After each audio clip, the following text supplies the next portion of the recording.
Donc, bonsoir tout le monde, bienvenue à notre cercle de lecture numéro 4. Nous allons aujourd'hui partager des informations sur différentes ressources que nous avons explorées. On espère qu'on va pouvoir en discuter avec vous, apprendre ensemble. On va passer à la prochaine diapo. On va juste commencer par se présenter. We're going to present our team. I'm going to start off with Ruby Sharma Mohan. She's sends her regrets. She couldn't be here tonight, but she is a key part of our team. She's worked as a French teacher and a department, school, and system leader for both core and French immersion programs for nearly 20 years in the York Region District School Board. So if some of you are from YRDSB, perhaps she's a colleague. I'll introduce myself. Moi, je m'appelle Mimi Masson. I taught English and French as second language for over 10 years in Japan and Canada. I've worked in public and private schools from K to 9. And now I work at the Université de Sherbrooke and I train future language teachers in Quebec. So this is very exciting because before I was in Ontario working with a lot of you folks. So now I get to see the two different systems. And I'll pass off the introduction baton to Amanda. Good evening, everybody. So lovely to be here with so many of you today. My name is Amanda Cloutier. I'm a secondary FSL teacher with the Peel District School Board, and I've been here for 6 years now. I wear many hats beyond FSL, although I began my career in the core and French immersion secondary FSL panel. I now also am a math teacher and I'm starting to dabble in my guidance qualifications. So thrilled to be here with you all this evening and really looking forward to hearing some of the books we have to share. I will pass the baton to Mandisa. Hi, folks. Hopefully everybody can hear me okay. My name is Mandisa Brownfield, and I'm so excited to be here this evening. I guess the newest member of this team, and I feel honored to be a part of this team. I'm a teacher from the Toronto District School Board, and I've taught anywhere from K to 8 over the course of, oh gosh, I guess I'm aging myself if I say over 20 years, but there we go. And I'm currently on a secondment at York University at the Glenton campus, working with teacher candidates in the Faculty of Education. And yes, I will pass it on to Marika. Bonsoir tout le monde. My name is Marika. I am a PhD candidate at York University, and I'm also an occasional teacher with the Toronto District School Board. I am a French teacher, drama teacher, and social sciences teacher, but I've taught a lot of other courses as well.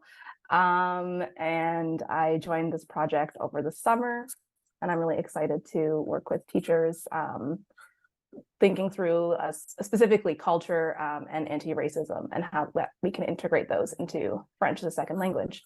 So very happy to be here tonight with everyone. I will pass it to Karen. Thank you so much, Marika. Bonsoir tout le monde. My name is Karen Devenish-Mazzetta. I'm a French as a second language teacher with the Toronto District School Board. I taught core French and French immersion, grade 1 to grade 8. And I've done that for 27 years. And I used to be also an instructional leader in FSL in the TDSB. And for the last 19 years, so concurrently, I'm also a course director with the Faculty of Education at York University, working with Mandisa, training the future French teachers of tomorrow. And so it's really exciting to get to be a part of this initiative, particularly because I am also a teacher librarian. So getting to discover and share resources is quite an exciting activity. So I pass it on to Asha. Hi, everyone. My name is Asha. I work with the Peel District School Board. I've been doing this for about 7 years now in French immersion roles. And I teach grade 1 to grade 6. I've mostly done a lot of primary, so grade 1 to 3. And even though I don't have the experience in core, I think a lot of the early language skills I'm used to teaching in immersion can transfer to core classrooms, and I'm excited to be here. So you've met our wonderful team. We've actually had some very exciting development this year with FSL Disrupt. First, I want to say thank you to everybody who's attending, and thank you to all your support, because that's how this group has been able to grow and keep going. And many of you had voiced that you would like some of the FSL Disrupt initiatives to go into elementary schooling, because we had started with our focus in high school. And so we're very happy to welcome an FSL Disrupt elementary team made up of Karen, Asha, and Mandisa. So maybe I'll give you the floor for a couple of minutes if you want to tell the group what you guys have been working on, how you came together, and what you're looking forward to doing. Sure, I don't mind starting. So I'm gonna start. I'm only gonna start because I feel like Mimi brought us into this by inviting myself and a colleague who's gone on to another job when we were working at the Faculty of Education to present to FSL Disrupt.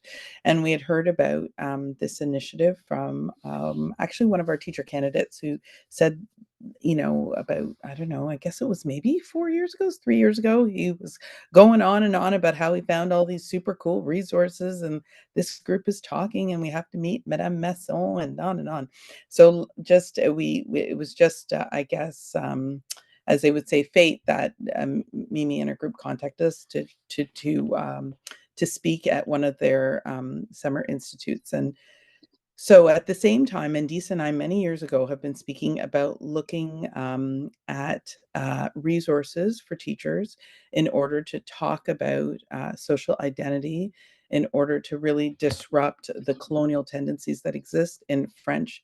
We even say as a second language, as an additional language. And so it's really exciting for us to sort of actually engage in this kind of work that Mandisa and I have been talking about for years and years, as we understand that FSL Disrupt began mostly for secondary teachers. So I'm going to stop there. Merci quand même. I'll just add quickly, it's funny how we all kind of came into this. So I joined the secondary book club, one of the first ones, and I thought this is really cool. I'd love this for elementary. So I just emailed FSL Disrupt and I said, I want to start an elementary chapter. How can we make this happen? And so it's been really great how we've been able to come together to work together. Like Karen was saying, this work really needs to be done.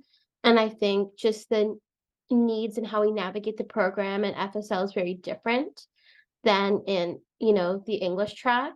And how we navigate core is very different as well, right? So being able to build community together is really helpful to help us move forward in the direction that we need to be going in.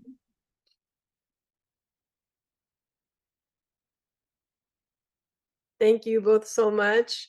So yeah, it's really cool to see how, all of this is coming together because of really passionate teachers like yourselves, who want to see a change, who want to disrupt the traditional French canon when teaching French and literacy. And so we try to establish some project goals to help us with having some direction in what we're doing. The database that we've put together, I think about 200 books already, is out there for everybody to use. And so this year we're working on kind of changing the focus a little bit to enrich the database in very specific ways. So I'm going to let Amanda tell us a little bit more about that. Thank you, Mimi. So FSL Disrupt, just a quick history for anybody who's with us this evening who is unfamiliar with our organization. It was founded 3 years ago to sort of respond to the need to update novels and texts that were being used, at least in the secondary FSL panel, and now growing to the elementary FSL panel. And we started with an original sort of quote unquote book club model where everybody agreed to buy a book, read a book, and share their review of the book. Because when you put your hat on, I was thinking, even if there's infinite money in the world to update and find your resources, where does one even go as a department head or as a grade lead? And that's where FSL Disrupt began, was just a group of teachers who are willing to do just that. And that's a similar sort of format that we're going to be following this evening. FSL Disrupt has since very much so evolved, and we recognize that the purchase and implementation of a text is not the only thing that somebody needs to do in their classroom to be culturally responsive. And so we've branched on to sort of an additional side project now, which we've called Practice Makes Progress.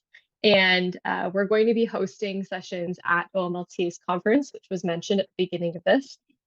Featuring some colleagues who are going to be sharing some of the texts that they're using and how they are embedding them throughout their entire course planning so that it's not just a one and done novel study.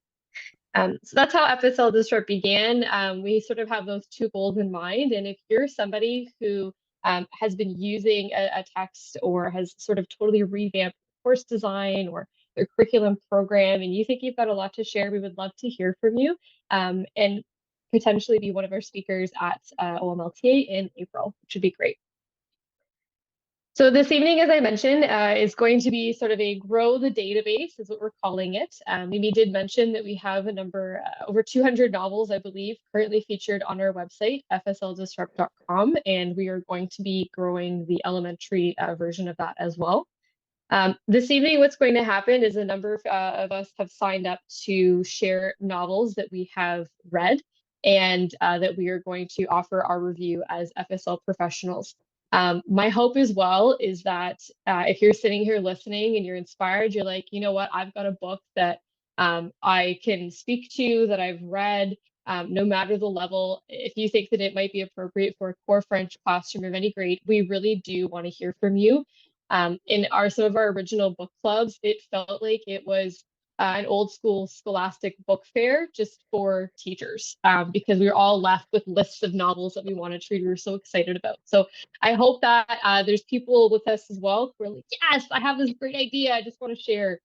And as you're thinking about that, we're gonna go through some of these, but we have 6 criteria here that have been refined and reworded over the last 3 years that FSL Disrupt has existed. Our primary goal is that the book is written by a Black, Indigenous, or racialized person, and that it features a Black, Indigenous, and or racialized person as the primary character. A couple of other criteria that we're hoping that the book acknowledges the diversity of experiences within a particular cultural group and it's challenging essentialism, tokenism, and stereotypes. New this year is this 4th criteria, which is that the text includes elements of joy and excellence beyond stories simply of trauma. And this is coming in direct response to sort of a meta-analysis, even though informal, that we did of the novels that were featured on our website. And just the sheer number that were stories of trauma and stories of oppression, it really made us question the criteria that we were selecting. And this has been a real push for us this year is to center novels and texts that feature joy. And we'll talk more about that in our breakout rooms and sort of what that looks like. Our 5th criteria is that the book allows for links with contemporary issues and audiences. And for some, this might be that it's published within the last decade, but hopefully there are other links. And last but not least, the book offers opportunities to develop intercultural understanding of diverse French-speaking communities and other communities around the world. So if you're somebody who's like, you know what, I've got this great book that I want to share, we do want to hear from you, and we do understand that you might not have the answers to all of these questions, but these are some of the things that we are thinking about. As you go and share your novel or your text or whatever it might be, perhaps as well, you just want to give information that would be useful for another teacher to know, which could include something like a brief summary of the plot or how many pages it is, if you know off top of mind. Is there any pertinent information or clarifications, things that we want to add? Or, you know, what might be a challenge about teaching this novel? What might make it easy? Just these sort of things that, you know, I'd like to help another FSL educator out. Okay, here's the heads up before you go and you buy it based on my experience reading it. Of course, as well, one of the considerations that we have when we are selecting novels as FSL educators is the language level. And we try to keep in mind our CFR levels in order to, you know, sort of pinpoint where a novel might be appropriate. In the core French panel, as somebody who works in secondary, I know that we're hoping that our secondary core French students are graduating at grade 12 at a B2 level. That's the hope. And so at the high school level, we're moving between A2 and B2. And in the elementary level within core French, we're looking at sort of an A1, A2 in terms of level of vocabulary. I know that when you just go to, Renaud Bré or French publishers or French bookstores, it's very difficult to judge based on simply the online summary and the pictures that are available, what the language level is. So if you are able to speak to that, it would be great. And then, of course, we've talked about the importance of joy, and some of this really comes from the Cultivating Genius author, Gholdy Muhammad. Ruby's done a lot of sort of deep dive and research into not only the Cultivating Genius novel, but also the Unearthing Joy. We're really trying to shift the focus onto joy and have not it also be present in the text, but in our entire courses and our entire curriculum as well. Okay, so perhaps I'm going to get started. I will share, I've read 2 books that I'm going to share this evening, and I'll just sort of model what sharing might look like, and perhaps a few more of you are inspired. I will give a grain of salt that as much as we're talking in the core French, like the theme of this evening is core French, absolutely, I think that these books could also be used in a French immersion setting, just in the right way, okay? So the first book that I have to share is Le Taxi du Mani, which is a picture book. I will say picture book because that's sort of the format. When it arrived in the mail, I was like, oh, this is what we're looking at here. So it is a large scale. You can see the scale of the book. For some sort of context setting, I mean, I really enjoyed this, and this is something that I look forward to offering on my bookshelves in my classroom library. I work in an FSL department that is very happy with the books that are currently being used, and so revamping everything for whole class novels might not be in the cards, but this is something that I would like to include in my classroom library and could absolutely be used in a book club setting. When I think about our secondary core French students, sometimes I worry that if they see a book that looks like this, it looks like a picture book, and so they might not want to engage with it nearly as much as other books that sort of look more like a novel. So I don't know if I would necessarily be able to use it as a whole class novel just based on like the preconceptions of students. However, it was excellent. I would highly recommend it. It's 40 pages. It's by Thierry Lenain and Oliver Balez. Just to flip to a page so you can see the amount of text. I will also say, folks, this is really informal. Like, throw your questions in the chat. We're here to respond, and I can answer any questions that you've got about this. So here's a sample spread. This is very typical within the book where you have one paragraph of text across a whole page. I love the artistry that the graphic designer used. I feel like in a core French setting, it would be very easy for me to do some predictive work with the students prior to reading what's happening on each individual page. Another fold here, which I really enjoyed. So the book is about a woman, Imani. It has an extremely positive take. So essentially what's happened is she has decided that she wants to make a life for herself. And her country, I believe it's in her country. It doesn't say where she's from though, but she's moving to the neighboring country of Gabon because of the political environment is a little bit more stable here. And she moves away from her family, wants to start a life on her own. She wants to get herself settled. And so she's moving in with a roommate who has agreed to let her live there until she is making enough money to live on her own. And her ultimate goal at the end of the day is that she wants to be able to provide a house and home for her petite amie who is back home, and she cannot wait to do that. So what she does is she buys a really old car and she fixes it up into a taxi that she is going to become a taxi driver. And she's using all of the knowledge that her father, who is a mechanic, has given her. And then a good bulk of the book are individual stories. So you could read them as one-offs. For example, the spread that I showed you previously. It's she talks about the different passengers that get into her taxi every single day. And so we talk about there's a professor was researching a vaccine, trying to create a vaccine. We've got a small family or a family with small children who are headed to school one day. We've got a French tourist who's coming to town, and all of these things, they all have their own like individual stories. And so you could really like dive into this if you wanted and really speak to each individual story, doing some research. So for example, the one story about the very first person that gets into her taxi is Madame Sibi, who is a chercheuse qui travaille à l'université de Massachusetts.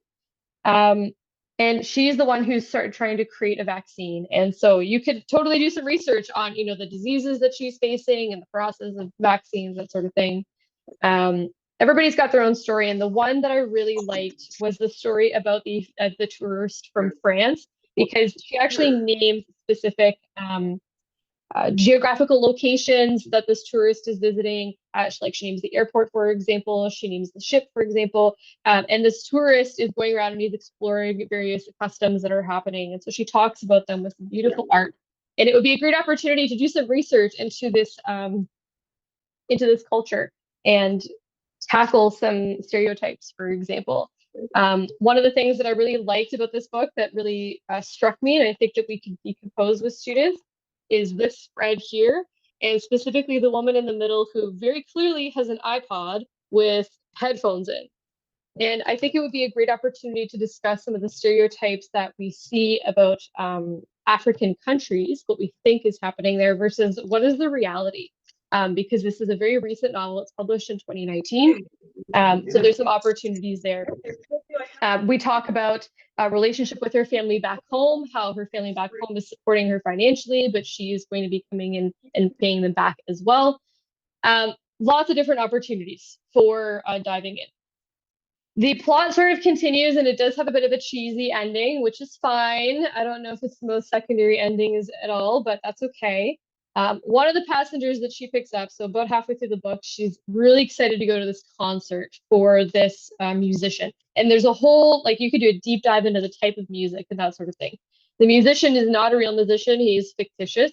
But it talks about this specific style of music. I forget what it's called off the top of my head, but you could, I was listening to some YouTube of it, and it was awesome. And it was a really great opportunity to explore that.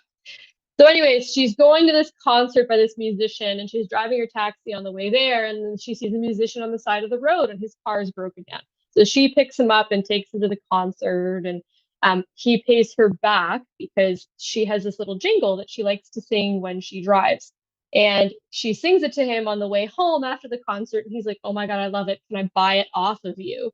And then he does, and she wakes up the next morning and she's got this gigantic check in the mail, and she's like, "Oh my gosh, yes. My life is set. I was at the right place, the right time, helping the right person. And now I can go and I can move out and buy my own house. And my lover can be with me finally." So the very last page is her with her lover now. They're married. They're very happy. So that's the cheesy ending we have at the end here. I really appreciated the novel for the so many different multiple entry points. I feel like you could dive into this super, super in depth.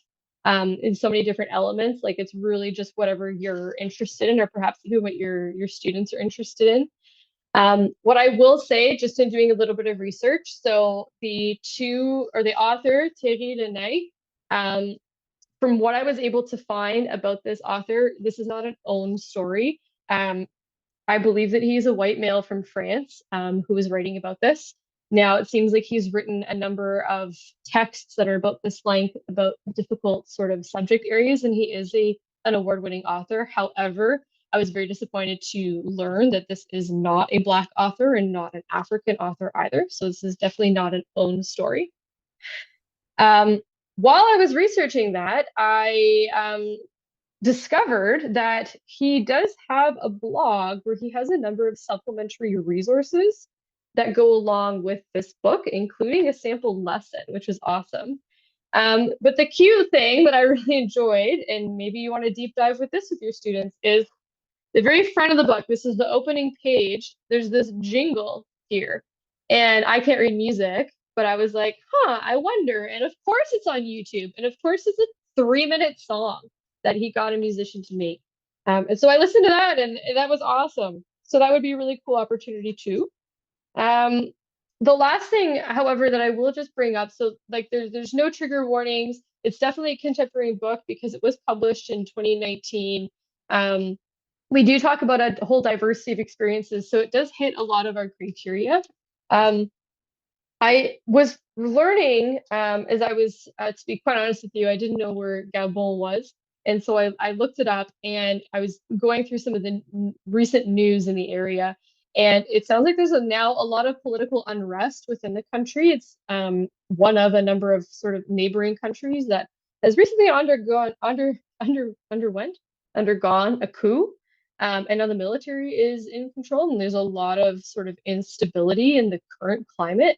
So that I would just say if you're interested in teaching this, keep that in mind. It might be an opportunity to discuss politics and what's happening. I did watch like yesterday a couple of clips from like 2 weeks ago with people from Gabon who were just commenting on the day-to-day life, and it seems like everything's sort of calmed down based on their firsthand testimonies, but maybe just something to keep in mind. Anyways, that was a lot of me talking about this one book, and knowing that I was going to share this evening, I did do a bunch of research. I do not expect that from everybody else who's going to share this evening. Before I move on, are there any questions that I can answer? Would it be possible to include where the books can be purchased? I purchased this from Chapters. This book is very readily available. As I was researching about the author, I did notice that it was an Amazon, it was on Il était une fois, a lot of like a variety. This one was very available. Oh yeah, I didn't even talk about the language level. Thanks, people. I just got so excited about the book. In terms of CFR levels, where would you say? I would say 90% of the book is done in the present tense. And so it is very accessible in terms of that. As the book went on, I'm going to say 2/3 of the way towards the ending, the sentences did get more complex. And as I was thinking about the senior core French kids, I was like, we might be looking at a lot of language support with vocabulary, either front loading that or really allowing them to take the time to look up some unknown words. There's no slang in it necessarily, but the sentences do get longer and there is some very precise vocabulary used. So I would say we're probably looking at a B1 if I had to guess at a language level. And so in terms of grade level, I think you could do this with any grade level. When I think about my grade 9 FSL kids, I think personally the students that I work with would be turned off if this was a book we were reading, simply because it looks like a picture book. I think it would be manageable with a lot of support from the teacher. However, I teach a 10, 11, 12 tri-level split. And so those are the students I'm thinking of. And I think that this would be very manageable for a 10, 11, especially if it was a strong 10. You could absolutely do this with a grade 12 class as well. And I think it would be very appropriate for them. It would just be a question of how much scaffolding and how much support would you like to offer. But as I say, the first 2/3 of the book are pretty digestible for even, like, I would say a grade 10 class. It's really the last third where it gets complicated. I see a hand, Camilla. Hey, sorry, you kind of answered some of my questions as you went along. And sorry if this is too verging off of the topic of the book itself. So one of the things was, okay, because you mentioned that, yeah, students might be turned off that it's a picture book. And that's what I worry, because when we look at their actual, like in the CEFR, like and also, I don't know if you've ever seen like those pies of how much we should have with like speaking versus listening versus writing. And we really shouldn't be doing that much like longer text and like a lot of reading in core programs. So I really I am excited by this. And when you say like it's a picture book, I'm like, is it any different than like way back in the day when I read Petit Nicolas? Like it's still pictures and it's like the same thing. So I'm sorry about the author. That was I was so excited about it till you I said that. know. But it does sound like it's very supported. And then my next, and this can be saved. Sorry, I'm like rambling here because I want to get it out fast. Save for the end, but I wanted to address that thing of split classes. So I'm doing a 11, 12 for like the second time. I've never taught it before. And just how to address, yes, how are we approaching when there shouldn't be that much in terms of reading and like in terms of like just the course as a whole, thinking of a course as a whole. And then like in terms of their level. Anyway, I didn't formulate this question very well. I'm sorry. I tried to do some jot notes, but I just wanted to throw it out there because it's so rare that I'm in with a group of FSL secondary teachers, specifically to core, and talking about how to approach teaching books. And then you mentioned split classes, and I'm like, that's me. So yeah, so that's it can, even if everybody it can percolate and maybe towards the end, maybe get back to it, but that's sort of where my thoughts were hearing you talk. So that's it. So I will say, as I read this book, I take it from my tri-level split class because that is the only core French class that I've been given for the last couple of years. And so I think about those kids. And I think that a novel like this would be excellent in a split level class because one of the strategies I've been trying that seems to be working is differentiated sort of investigations and assessments and that sort of thing. And I think because there's so much that's talked about within the book, you could offer different levels. So I think like my 10s, 11s, and 12s. And so what would I want the 10s to look at and the 11s to look at and the 12s to look at? And it could all be different things, all coming from the same book so that I'm not teaching 3 different novels or however many because we're looking at a book club sort of environment. I think that it would be very doable in a split level class, like I'm thinking the tri-level class.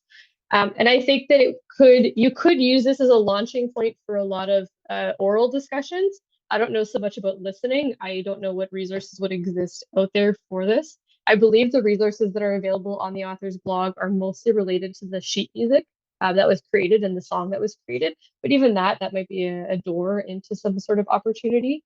So I could see this as like I try to do a lot of discussions in my split level classes because you don't see the language differences so much between the grades at that point in time, especially if they're doing some pre-looking up of words and that sort of thing. They're formulating their thoughts.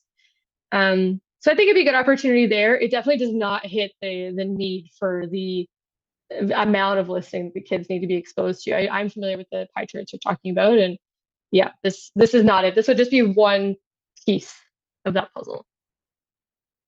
Yeah. Any thoughts? People in the chat? Everybody else is online. Anna read it. She says, I really enjoyed this story, but was disappointed it wasn't own voice. The jingle on YouTube is cute. I've been thinking about using it as a read aloud or story listening format with my 9-4, meaning I would simplify some of the text. Yeah, absolutely. Especially towards the end.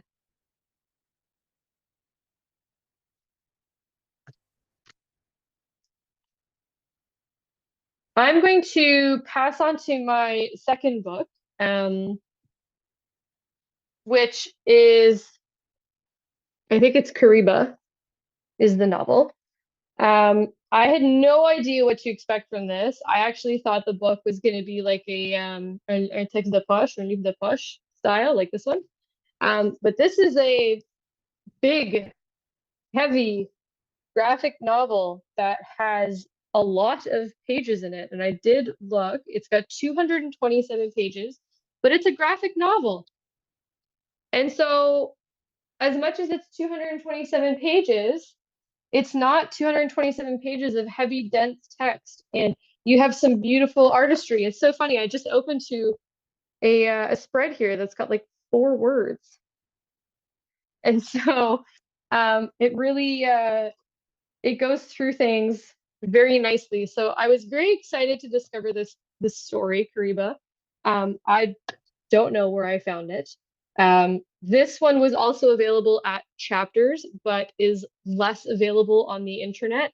probably Amazon, but I think that was it, because I don't know where this came from, but it took its time to get here. I will say that.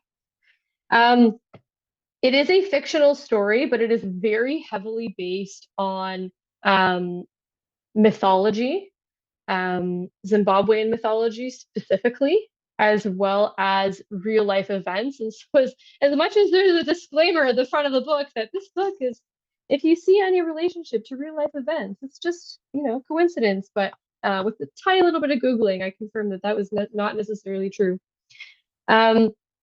This novel is written by two authors that are South African. It does take place, just to show you a map, on the Zambezi River, which is located between Zimbabwe and Zambia.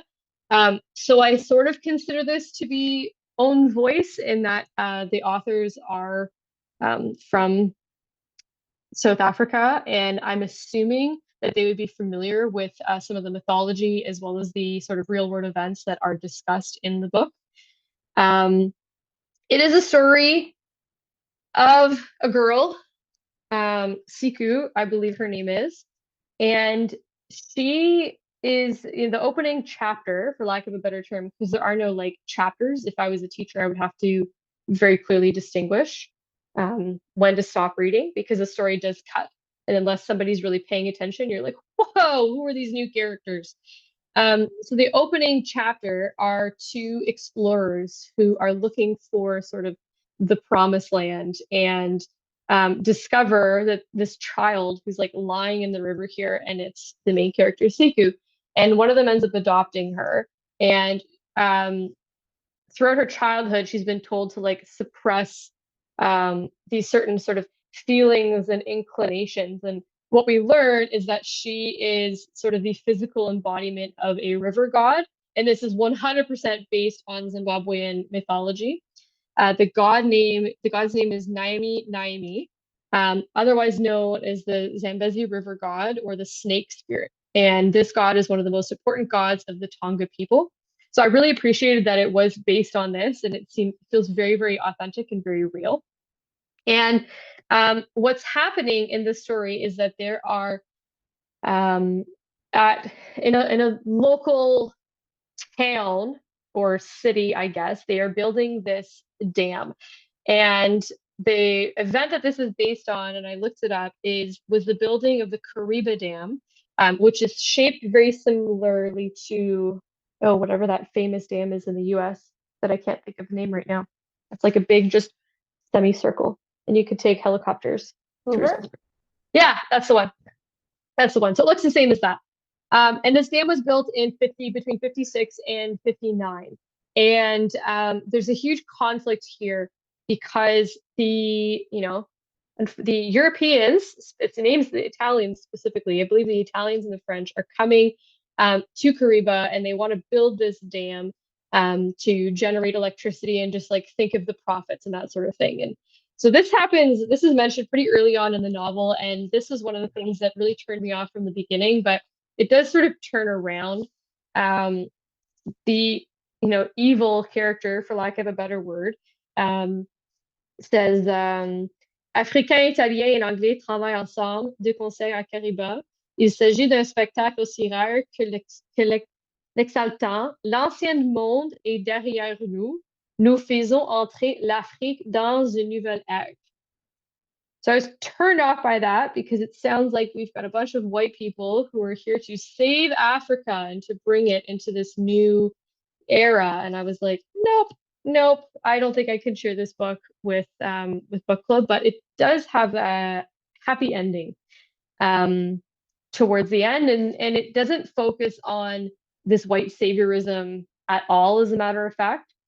Essentially what's happening is we have these architects that are coming in and they want to build this dam, and the locals are saying you can't do this because you're going to block the river god. And the last time somebody attempted to do this, the entire area was flooded and our lives were ruined, and so please don't do this. And it's this girl who's like the physical embodiment of this river god, but her dad's telling her to suppress it.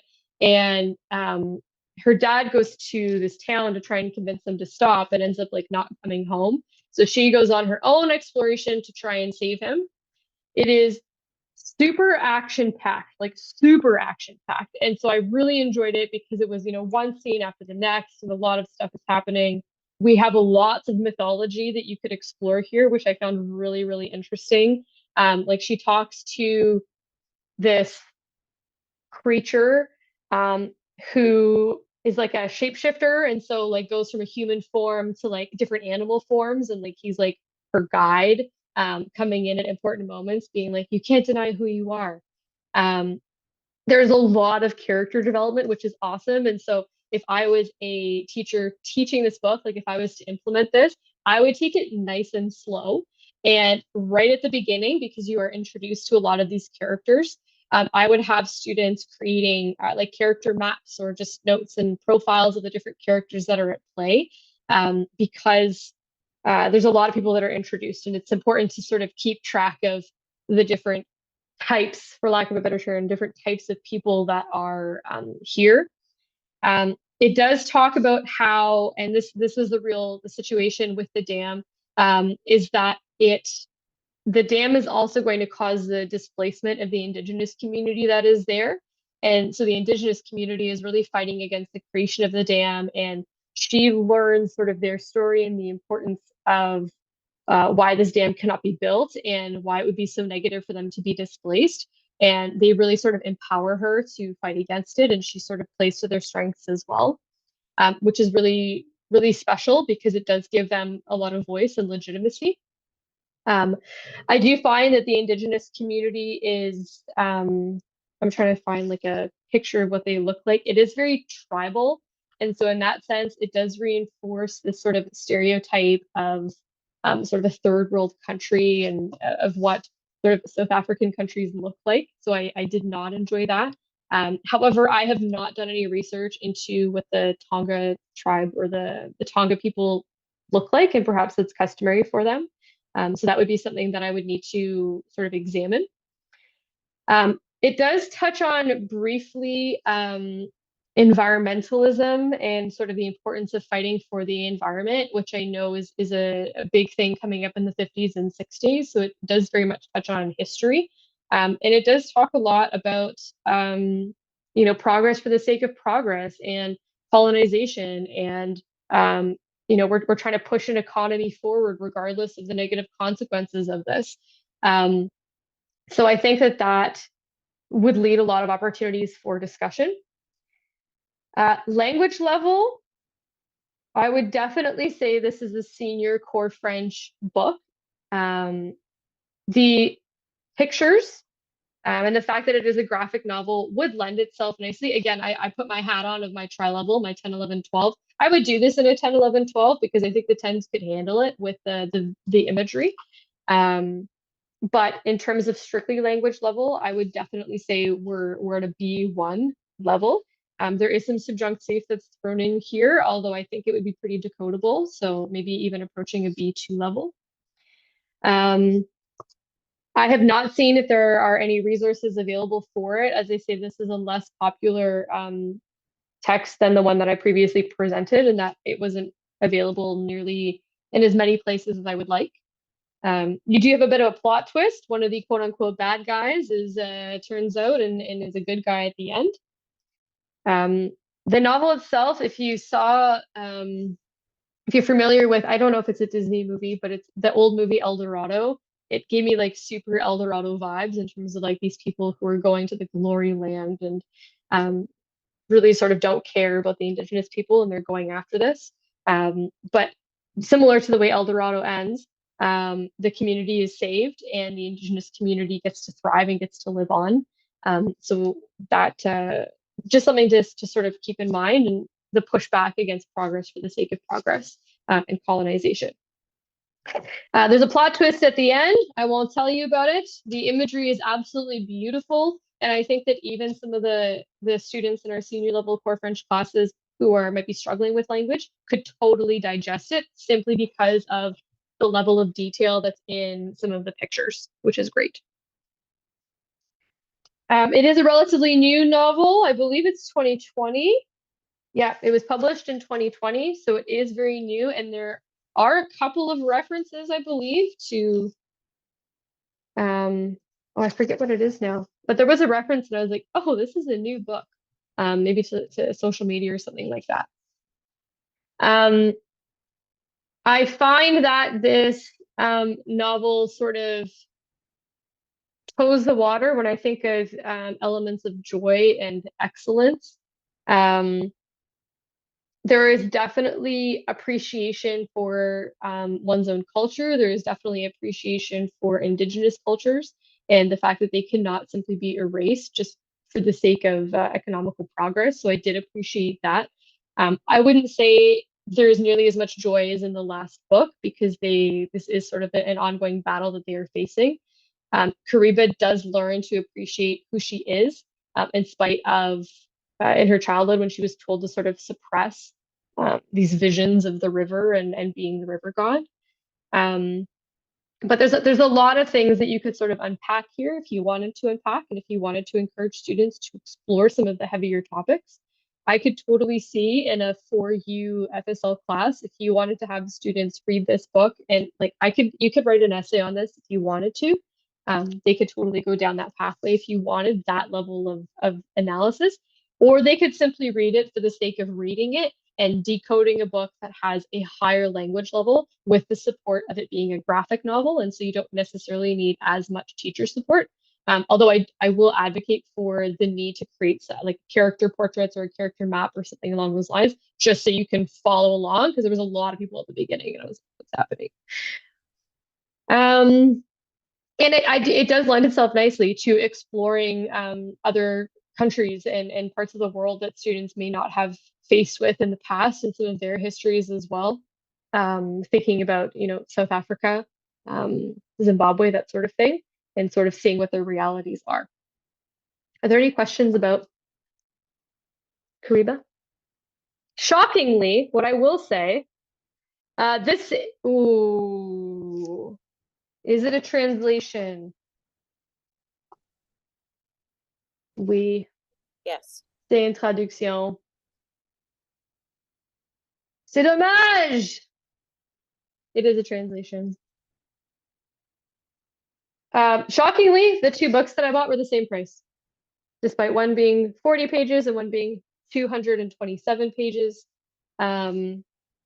I was worried when I received this that it would be out of the question for me to pitch to my department head to purchase as a class set, but it's like the same cost as the some of the books that we've bought, and that they're $20 each, so financially doable.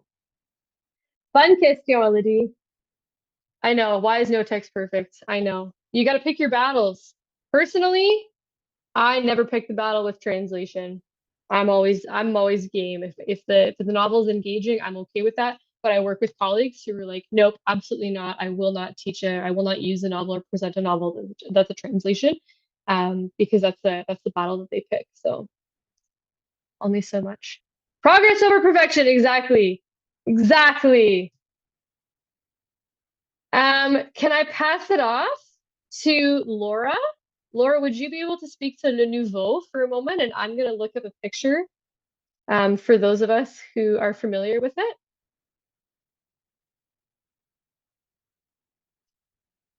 Sure, not a problem. Thanks, Laura. My microphone is, from the 1980s here, so if there's any feedback, then let me know. Yeah, I'm you the have a lowest tech microphone. person here. You have a microphone. Exactly. So we have been doing Le Nouveau here for quite a while. Okay, it is a graphic novel. And we're doing with the grade 10 class. So it is roughly at about an A2 level with the present tense, some passé composé, that sort of thing. Jerry Kraft, the writer, he is an American, a Black American. He's been a writer for quite a while. It is written in English first, called The New Kid. The reason I got to this one here is because my kids go to the Francophone school board and they were doing it in the grade 7 class. Okay, all it does, it talks about école secondaire, but it doesn't really talk about other than that. A couple little things are a little middle school-ish, but the rest can be seen as a grade 9, grade 10 class pretty easily. It's about a young man, Jordan, who is an artist, and he is going to, instead of going to like an intercity school, a neighborhood school, he is going to a prep school, and how he adapts to that, being one of the only Black kids in the school. He's dealing with and he's trying to re-educate people about the names they use, the different ways they say things, different way they're sitting. They have a great one talking about him going on the school bus or him going on the public transit, and how in his neighborhood, this is how he dresses, but when he's getting closer and closer to the prep school, he takes his hoodie off and does eye contact and puts his nose in a book and wants people to perceive him differently. He does yell at a teacher at one point because the teacher kept saying his name wrong. Okay. He's not an athletic person. He is an arts kid. So all he wants to do is draw and paint. And the teachers don't seem to understand that. They just keep on pushing him into sports. So it's actually quite a very interesting book. They do talk about the different Christmas and Kwanzaa in there as well, and how he celebrates both customs, how he's trying to keep up his friends in both friend groups and how they're very different. So it's I'm looking for a positive book, so this is the one that I found. So Le Nouveau. There you go. Laura, do you mind sharing? I read it 2 weeks ago. How do your students take it? I found as a teacher, like, to be super negative because it just seems like this kid is facing problem after problem after problem. But I know the English version, the new kid, is like so loved. So I'm curious to hear how your 9s and 10s are liking it. They're actually quite enjoying it. It all depends on, like, I stop every couple chapters. There's no page numbers, okay, which drives me nuts. But there is about 14 chapters, so every 2 chapters, 3 chapters or so, we're stopping the table groups that are reading, and then, okay, let's discuss it. Let's go through this. Let's go through that. And what's their perspective? And the kids seem to enjoy it. You always get the kid that doesn't like anything that you give them. So that's, always interesting. But the way you go about it, saying, oh, well, have you ever thought about it this way? It's like, well, no. It's like, okay, well, maybe you can start thinking about it this way. Maybe you can start thinking about celebrating 2 different holidays, or maybe you can start thinking about, not just assuming that you're there on a scholarship just because, but maybe, I think it also depends on how you're teaching it, then more than, I don't do book groups with the grade 10s. I just have them read the same class novel, but in their table groups. That way we can all discuss it together. So yeah, they seem to enjoy it. Is this your first time, second time, third time teaching it through? Second time. And what would you mind sharing what sort of assessments or what you have the kids doing with the book, just so we've got some ideas? Yeah. On one of this page here, actually, it doesn't have a number, but they're talking about how to give a handshake out of respect, and we talk about the different cultural aspects of showing respect. And what I have them do is to use it with the imperatif. So we show about the imperatif and how to give instructions and orders and commands, that sort of thing. At the end of the book, the kids are doing right now, actually, they're summative, where they're writing like a Dear Abby type, looking for advice, and how can this person, get advice earlier to be able to help his process learning, and what should teachers do earlier, or what should their friends learn, or what do they have to know before this can happen to make his life easier. So it's the kids seem to like it. There's no, we do a lot of oral dialogues about this and that, and try to relate it to their own culture, and try to say, okay, well, have you ever thought of this, and you ever done this? So we seem to be having a good time with it. That's great. Does anybody else have any questions in the chat that I can ask? Have you read, just while we're waiting, have you read the sequels? I haven't read the sequels yet. No, it's on my list of things to do when I have time. Whenever that happens. Yeah. There is the English copy of The New Kid. And so the really, really, really struggling ones, I don't tell them that there's an English copy anywhere out in the world. But sometimes when you have that one kid say, Miss, I still don't get it. I still don't get it. It's like, okay, well, you know, let's try to do this one step at a time. I did have one kid look at the English copy, said, I just looked at it for just this one chapter because I didn't understand, but I understand it now, so I'm putting it away. It's like, okay, Okay. but yeah. Have you Other had than any that, issues of kids who read it already? nope. Okay. I wonder if we'll face that down the line because it is so popular right now. We'll see. It doesn't look like Well, there's it's any questions. Oh, sorry, go ahead. okay. No worries. No, it's my kids did it in elementary school. It's a 7 to 12 school, so grade 7. But they also did an activity where every chapter they had to find a song and then explain why that song is relating to the themes. And we do the all sorts of music stuff and listening and things like that. So that works quite well too. I decided to do the Dear Abby thing this year. That's awesome. Thank you so much for sharing, Laura. I really appreciate it. No problem. I'd like to pass it to Svetlana now. Svetlana, would you like to speak for a couple of minutes about Xenix? Sure. Can you hear me? Yes, we can. Okay. So, I just please bear in mind I had zero intention of presenting anything tonight. I just, it came up, so I thought, well, why not? So Yay! I am teaching in a high school in Ottawa. And since the de-streaming kicked in the grade 9 course, it's a really different kind of mix of levels. And so one thing I'm getting into more and more and that I really appreciate is these types of comprehensible input texts, right? Where you have a lot of high frequency words that are coming in over and over again. There's a lot of repetition, and there's like a oh my God, glossary, I guess, of pretty much every word in the book. So that makes it nice. They don't have to go to a dictionary. They don't need their cell phones. Like, it's sort of a self-contained thing. And I really enjoy the aspect that this sort of challenges traditional stereotypes about girls, traditional roles for girls in society. We can talk about how it compares to society in Canada versus in Senegal, which is where this young lady lives, and where she decides to become a street artist, despite that her family really wants her to go to university and to become a doctor or some other traditional type of career choice.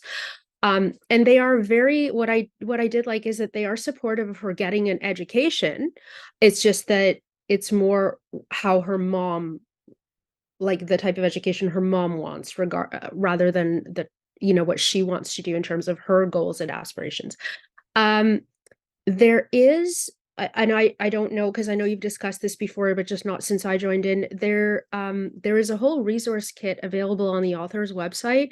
So there's a gigantic, like, beginning to end resource kit available for this book that I am using, sections of. And some of them are really nice activities I find for grade 9. They're like, okay, take what's one scene in this chapter that you think was important, draw it out. And I always tell them I can't even draw stick people, so this is not an art contest. And then you write like thought bubbles or speech bubbles, where I can ask them, okay, don't quote from the text, use your own words, but like show me a scene, right? And so it's a short assignment, but it will help them with that practice. And so that's pretty much it. I did want to share one assignment. I taught this for the first time second semester last year, so I haven't been doing this a lot. I did have them do a super cool, or I thought so, assignment last semester at the end of the novel. So I went on Instagram, and I'm a dinosaur, like I don't do Instagram, but I went on Instagram and I contacted Xenix. And I said, hey, so if my students wrote you a little Instagram message, do you think you might have time to respond to a couple of them? And she was super kind and said, of course, I can't wait to get their messages. I will respond to all of them. And yeah, so I gave it as an optional assignment in terms of actually sending it, right? Like I'm not going to force them onto social media. But so they all did it, but some of them did write to her and she did respond back. So that was a very cool kind of real life application. Like, oh my God, this person we're reading about actually exists. So that was very cool. So that's what I wanted to share. Thank you so much, Svetlana. That's awesome. I will just give a shout out. Svetlana mentioned very briefly the concept of comprehensible input, and we do not have any time to talk about that this evening as the elementary group is back and we have to go back. But I want to give a shout out to Elodie, who has joined us here this evening. Elodie, in partnership with another FSL educator, has created a group or an Instagram page or organization called Comprehensible Input ON for Ontario. I strongly encourage everybody here to give them a follow. It's some of the best sort of ongoing professional learning that I have been engaging in just through the passiveness of social media. Again, comprehensible input, ON for Ontario. If you would like to give them a follow, I cannot encourage it enough.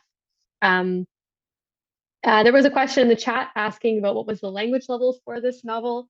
And Svetlana has responded and said about A1 for the language level, especially because of the comprehensible input nature of it. At this point in time, we are going to return back to the main room.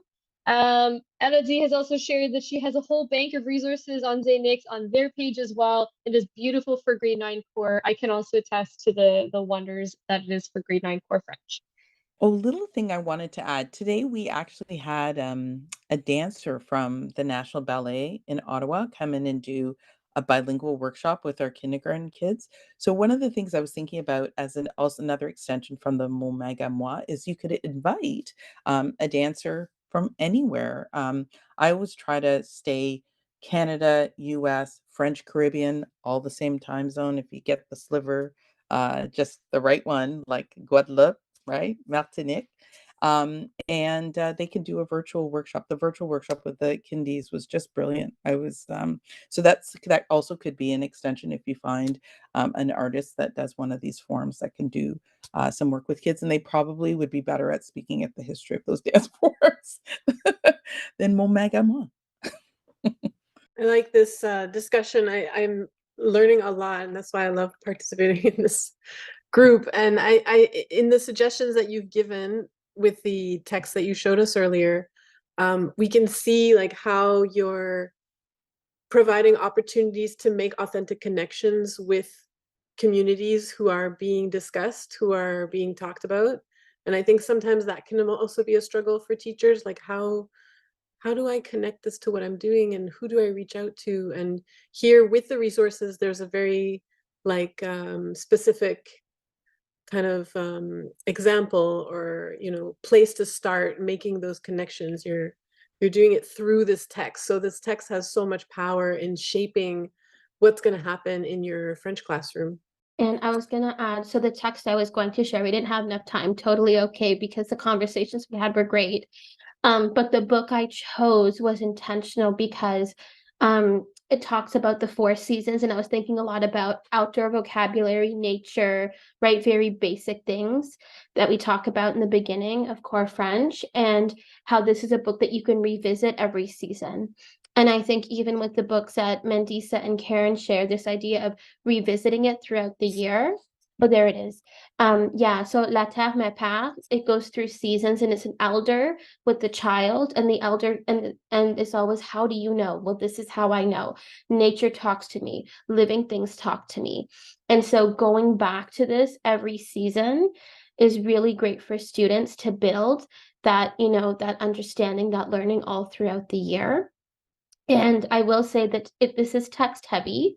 So even when I do this with my students in immersion, I'm not reading the whole text. We'll look at the picture. What words do you see? How can we make sentences out of this? And I'll summarize a little bit of what's being said because the language is a little bit complex. But this is a really great way to also tie in treaty rights and responsibilities in core French in the classroom as well. I really like that book you presented, Asha. It's written in the 3 languages. And it's beautiful. The pictures are beautiful. Yeah. And just how the grandparent is explaining their teachings to the child, I think is so beautiful, especially, often in the beginning of the year, we talk about our families, right? And that kind of vocabulary. We can also introduce that vocabulary with students with this book. I love how you've given a very concrete example of very common themes that come up in early French classes that we can address with a culturally responsive resource. This is just like so clear. Asha, is that written in Anishinaabe? Is that what it's? I want to say, I don't know for sure. I want to say, oh, Jeanette maybe knows. Jeanette has her. Oh, no. No? Question, I'm so sorry. It's okay, go ahead.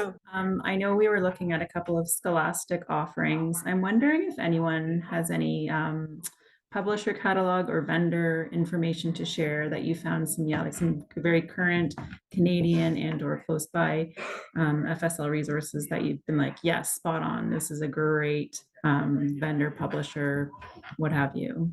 So I know of a bookstore in Montreal. So it's not like it's called Librairie Racine, and it's one of the very few anti-racist French bookstores in Canada. And I'll put the website. They're awesome.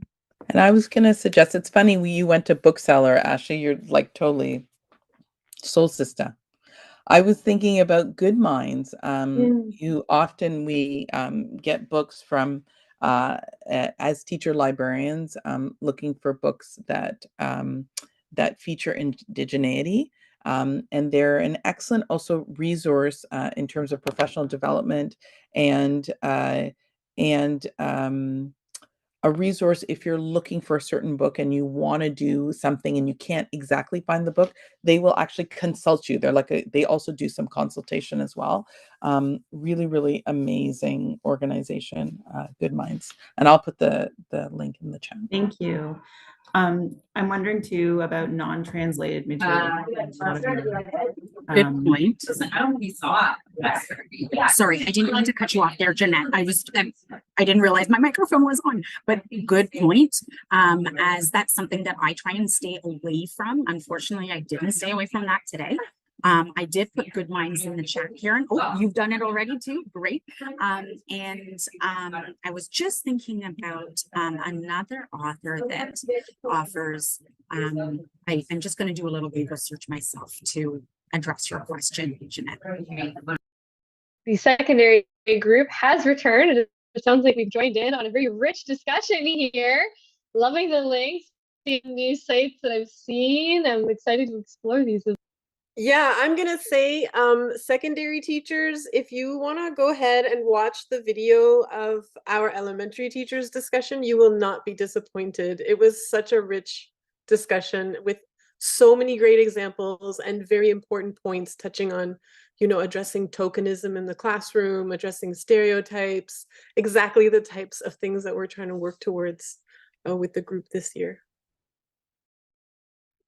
So, Mandisa, are you still looking for something to share? Just interrupt me when you got it, and we'll show it.